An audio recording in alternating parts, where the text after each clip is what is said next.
లోని మహారాష్ట్రలో ఉన్న నౌగాం అనే గ్రామంలో జన్మించడం, ఒక రైతు కుటుంబంలో జన్మించడం జరిగింది.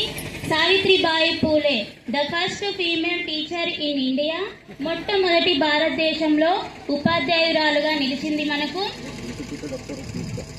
సావిత్రిబాయి పూలే గారు గొప్ప రచయిత్రి, కవియిత్రి అండ్ ఉపాధ్యాయురాలుగా ముందుగా నిలిచింది. సావిత్రిబాయి పూలే గారు 9 సంవత్సరాల వయసులో జ్యోతిరావు పూలే గారితో 1840వ సంవత్సరంలో వివాహం జరగడం జరిగింది.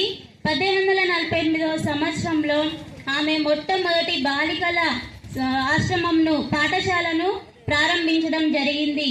1852వ సంవత్సరంలో మహిళలను చైతన్యపరచడానికి, మహిళల హక్కులను తెలుసుకోవడానికి, మహిళలు ఏ విధంగా ఉండాలి అనే దాని గురించి తెలుసుకోవడానికి మహిళా సేవా మండల్ అనే కార్యక్రమాన్ని స్థాపించడం జరిగింది.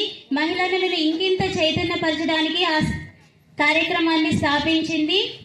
1873వ సంవత్సరంలో పూణేలో ఉన్న ప్లేగు వ్యాధితో అందరూ బాధపడుతూ ఉంటే వాళ్లకు సేవలను అందించింది.